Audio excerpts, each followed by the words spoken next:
Hello everyone, this is author, motivational speaker, and dating coach Matthew C. Horn, bringing you a video tonight titled Kevin Samuels and DJ Envy, Why 72% of Black Women Will Never Be Married.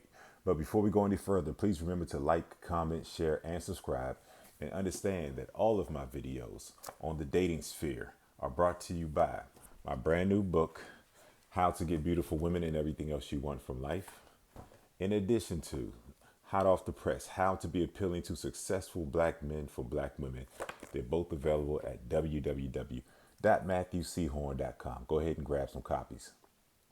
Now, what brought me here to talk about this video tonight is in the public eye and in the space in YouTube called the Black Manosphere, there's a little bit of a disagreement going on between DJ Envy and Kevin Samuels.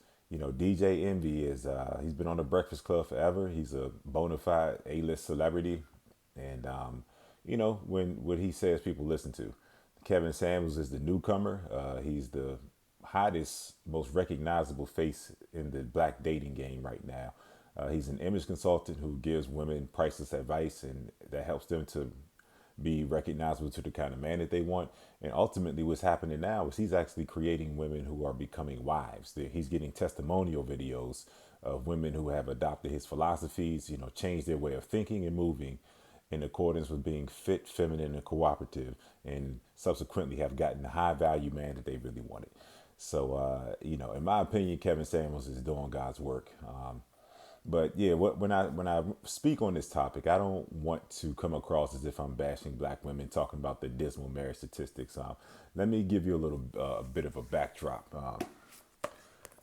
I love black women, man. I can't see myself with any other woman except for a black woman. I revere them. I think they're the most beautiful creatures on earth. That's why I spent a couple of months really diving deep into this book and writing it, How to Be Appealing to Successful Black Men for Black Women. What a lot of the public doesn't realize and understand is that that book came out in April 2nd of 2020. But what many people don't understand, unless you really, really hang close to my social media, The Successful Dreamer, How to Unapologetically Live Your Truth came out in early January of 2020, meaning that I wrote those back to back. And I don't know if you can tell, this is a pretty thick book right here. Okay, it's 250 pages. My book that I wrote to black women is 250 pages. It's the longest book that I've ever written. I got fat writing this book. I had a lot of nights where I was staying up till 9 in the morning, just falling asleep at the computer writing this book because I had a deadline I had to meet at a big time event in the DMV area that brings me in every year. And they heard I was writing a book and they said, we're not bringing you in unless you finish this book. So I had to have it done by March 28th, but then COVID came. So I just released it, 4 days or so after what I was initially going to release it anyway. So I put a lot of, blood, guts, sweat, and tears into how to be appealing to successful black men for black women. So I have nothing but love for black women. But what I'm coming to the conclusion of lately is that black women are very participatory in their dismal marriage rates. And there's no other way to say it. There's no other way to say it. It's very tempting to say the white supremacist power structure. It's tempting to say black men are gay, dead, locked up, not available, dating outside of the race. It's tempting to say those things, but then when you really look at the statistics, you realize that is a smokescreen right there. 51% of black men are childless. That means there's eligible black men out here. That means there's more black men out here who do not have children than who do. So this myth of black men having 50 baby mothers and not being focused and successful, it's a smokescreen. It's just a smokescreen. 64% of black men are in the middle class, meaning there's a lot of marriageable, marriage-minded, marriage candidate type of black men out here who can support you, who can love you, who can be a solid presence in your life, who can elevate you. But the problem is that the way that black women are showing up to black men, we're forced to choose ourselves in a lot of cases. Even black men who really, really love and revere black women, we're being forced to choose ourselves, man. And it's sad, but it's true. It's just not myself. I know plenty of my friends, young, these engineers, these guys have multiple properties. I'm over here doing what I do. I've shown that I can be successful over a very long period of time, self-sufficient, really, really handling my business, owning multiple companies, no children, doing everything the right way. And have, it's not just me, as my friends who are in my same position have met women that we really wanted to be with, that we were satisfied with. Satisfied means that you could look down the road and say, hey, if she's mentally healthy, if she's easy to be around, you know what? And she's supportive and she actually loves me, that's somebody I could build something with. We've had those women in our lives that we were attracted to and we had hope for, but repeatedly we were forced to choose ourselves. So when you see that 72% of black women never being married, it's a dismal statistic. And once again, you're tempted to think that it's influenced by incarceration, white supremacist power structure, and just death and homosexuality and all those kinds of things, but it's really not. There's a lot of black men out here who are young, successful, and they want to get married. They just can't. There's no other way to put it. You're meeting women, and on a fundamental level, you can't even get a baseline of respect that you're extending to her. She thinks you have to cater to her just to get in her presence, and she's playing from behind.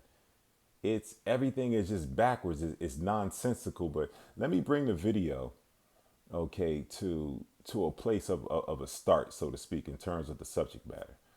DJ Envy and Kevin Samuels. So essentially, a woman called into the Breakfast Club and gave Kevin Samuels donkey of the day. Many black women hate Kevin Samuels because he speaks truth. He speaks to the explanation of why things are the way that they are with black women, and he also gives solutions because he's coming from a place of love, if people can realize it or not. DJ Envy capping and simping for women. The lady said, Kevin Samuels is donkey today. And DJ Envy just went ahead and says, Kevin Samuels is a lame. He used to pretty much panhandle for clients in front of a high-end store in the Atlanta mall, and all this kind of stuff. Like, he just completely went in on Kevin Samuels. And DJ Envy said something that was very pivotal. If you listen to it, he says, what kind of grown man ranks women? And this is where I'm going right here. Okay. Yeah, Kevin Samuels does have a ranking system, because if you want a certain type of man, he's around these high value, high earning type of men. He's an image consultant. You have to have money to get with somebody like him on a consistent basis. Okay, so he's around these upper echelon black men. They're having discussions about the type of women they like, the shortcomings in the type of women that they encounter, and just overall what's missing in terms of why they're still single. Okay, and these are the top tier black men. And so if the woman necessarily has like the requirements, the height, the looks, the status, the profession, and all that kinds of stuff, all Kevin Samuels is doing is letting women know that the type of man you want, he actually has standards as well. Okay, now this is where it gets tricky with DJ Envy, and why he's a reflection of why 72% of black women are never going to be married. It got tricky because he said, who is Kevin Samuels to rank anybody? We're grown. Kevin Samuels is 50 something years old. Why is he ranking people? And not taking into account that it doesn't take a lot of brain power or thought process to conclude that women have been ranking men forever. Now, I'm going somewhere. Now, this is the problem. A woman can say the man has to be tall. He has to have the right career. He has to have the right looks. He has to have the right money. He has to have the right car. A bunch of superficial stuff that has nothing to do with nothing in terms of intrinsically who is this man that you're sizing up. It's all about the outward appearance and how this man is going to bolster me in terms of my status. But there's nothing wrong with that. No one ever said anything against the women just having outrageous and outlandish requirements, saying black men ain't this and black men ain't that. No pushback, no pushback whatsoever. So then a black man comes along by the name of Kevin Samuels, and he says The type of black men that you really want, black woman, because all y'all want the same man. Y'all want the $100,000 man, the good looking, attractive man. Let's just be real, okay? The type of man that you want, the woman has to be fit, feminine, and cooperative. These are not outlandish demands. It makes sense if you think about it. Fit, meaning in shape, feminine, and cooperative. Feminine meaning not masculine and combative and just fighting you for no reason. Fit, feminine, and cooperative, meaning that you can recognize that he is a man worth being followed. Every man is not automatically should be followed, but this is a man that you should recognize as a man that elevates your life with his wisdom. Okay, that's the man you follow. So Kevin Samuels is saying those things. These are in bounds. This is within logic and reason. The things that black women ask from black men are outrageous in terms of the amount of money that he has to have and how tall he has to be and just all kind of crazy stuff. When 1 in 4 of you are ever going to be married, and then in addition to that, only half of that 1 in 4, okay, are going to make it past 5 years of marriage. That means that your average black woman that you come in face to face with every day, she has a 12% chance of not just being married, but making it past 5 years. And these women are super picky. It's stupid. It makes no sense. And these black women see their girlfriends. They're with their girlfriends having dinner together on a Friday night. They see that, every once in a while, one of their friends might get married. And then they see what happens with that relationship, even if it makes it past 5 years.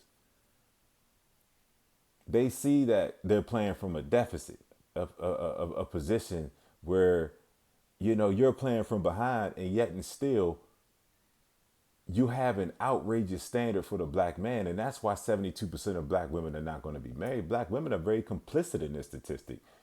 It's easy to blame the white supremacist power structure. It's easy to blame homosexuality.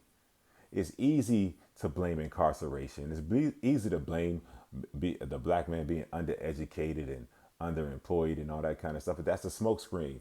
There's plenty of eligible black men out here who desire you, who can't marry you because they're going to have a diminished quality of life based on how you're showing up.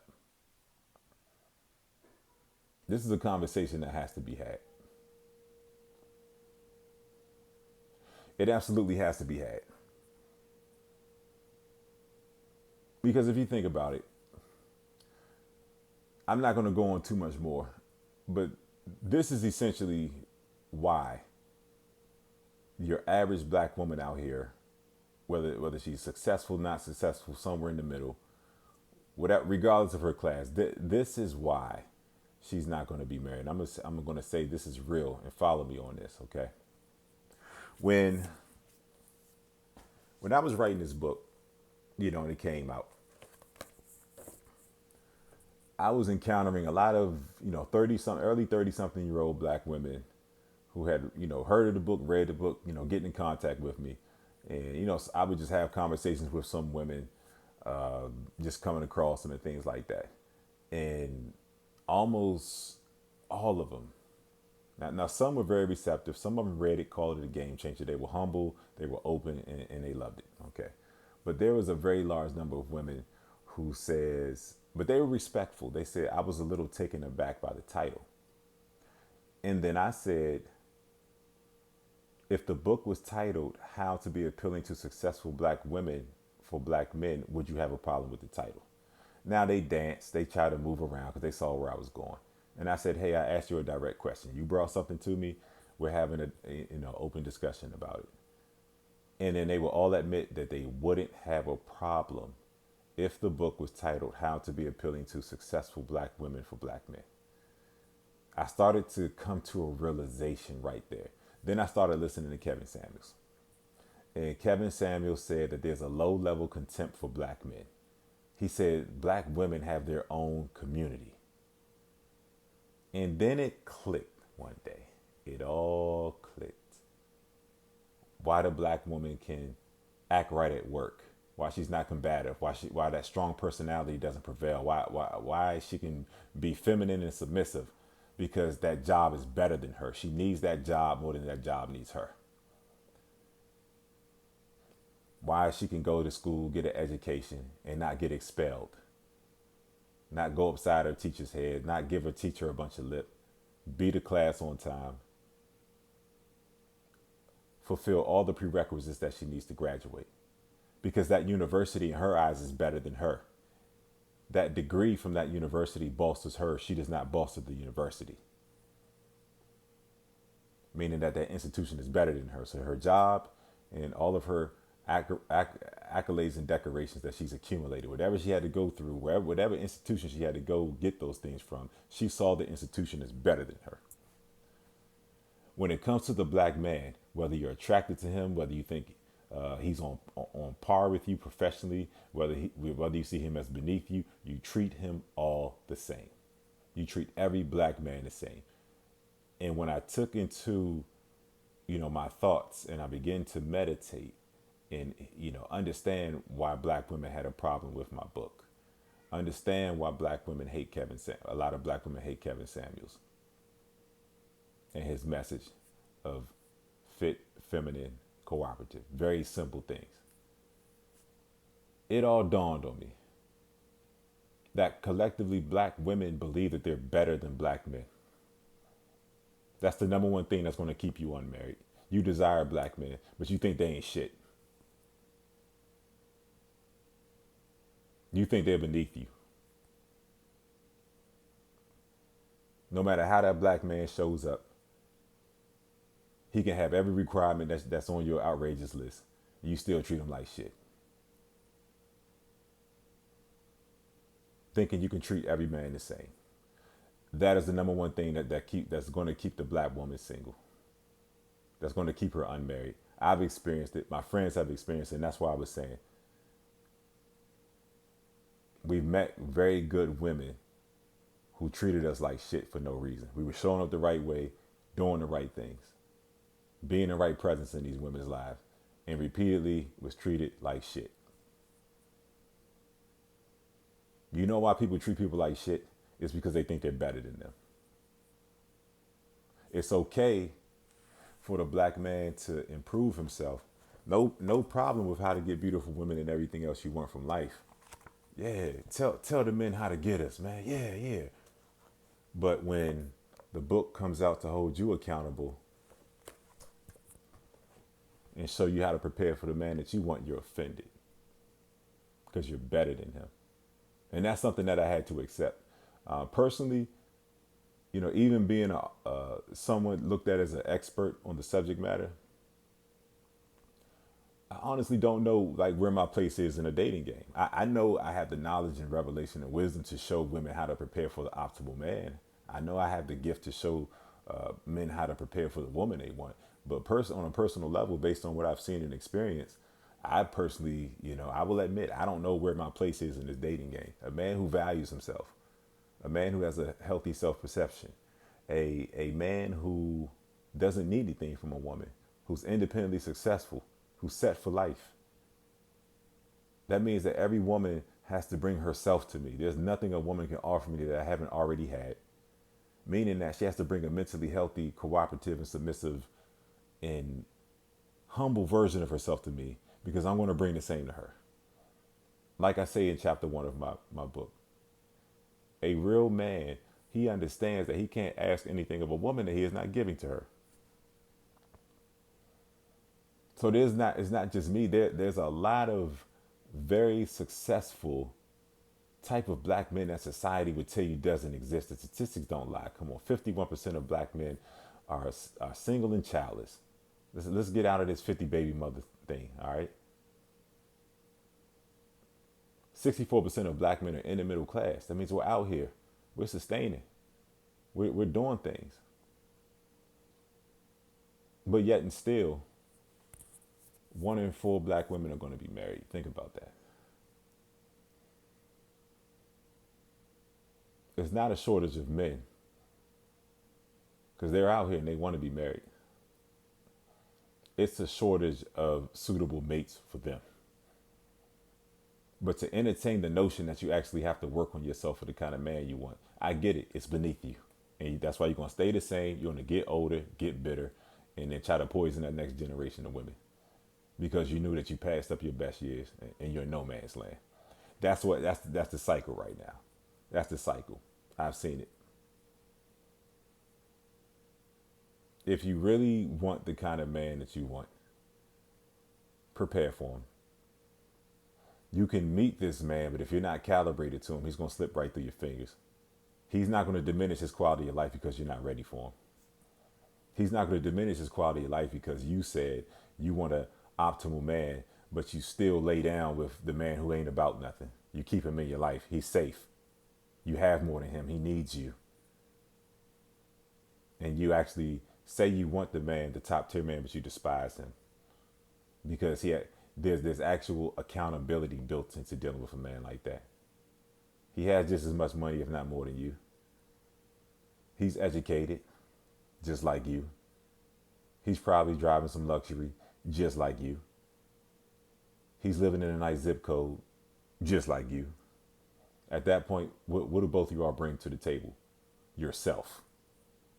And when you bring yourself to the table and you know deep down in your heart, you're not ready for a man like that, you're either going to push him away, disrespect him, or sabotage it and go back to what's safe. So your smoke screen is these men ain't nothing. But in reality, you keep laying down with nothing because you know you ain't nothing. This video had to be made tonight. And once again, that's why you're not going to get the man you want. Because deep down in your heart, you think you're better than him. That's why you refuse to prepare for him. That's why you refuse to acknowledge that he actually exists. That's why when he enters your space as elevated, as accomplished, in shape, the type of man that you want, you have to try to tear him down because you told yourself that no black man is on your level. They're all beneath you. This is why 72% of black women are not going to get married. It has nothing to do with the white supremacist power structure. It has nothing to do with gay men. It has nothing to do with gang banging dead men. There's still plenty of us right here, childless, in the middle class, doing well for ourselves. Meeting you and having to choose ourselves, man. For years, you had all of your networks, all of your shows, all of your movies depicting black men as being nothing. You have, women in their blogs, on the talk shows, black men aren't this, black men aren't that. He got to be 6'5", he got to drive this, he got to make this money. Not a word was said to you. But the minute that the black man came out with a healthy standard for you, you want to cancel him. Who do you think you are? You had your outrageous standard for years, and a black man comes with a healthy standard, healthy logic, healthy reason. And you say, who the hell does he think he is? Think about that. Why is that? You think you're better than him. And as long as you think you're better than the man that you actually want, you'll never prepare for him. This came from the heart tonight. How to be appealing to successful black men for black women. It's all in here. It's 19 chapters of the best that I ever gave in anything I've ever done, man. How to get beautiful women and everything else you want from life. They're both available at www.matthewchorn.com. Thank you for spending some time with me tonight.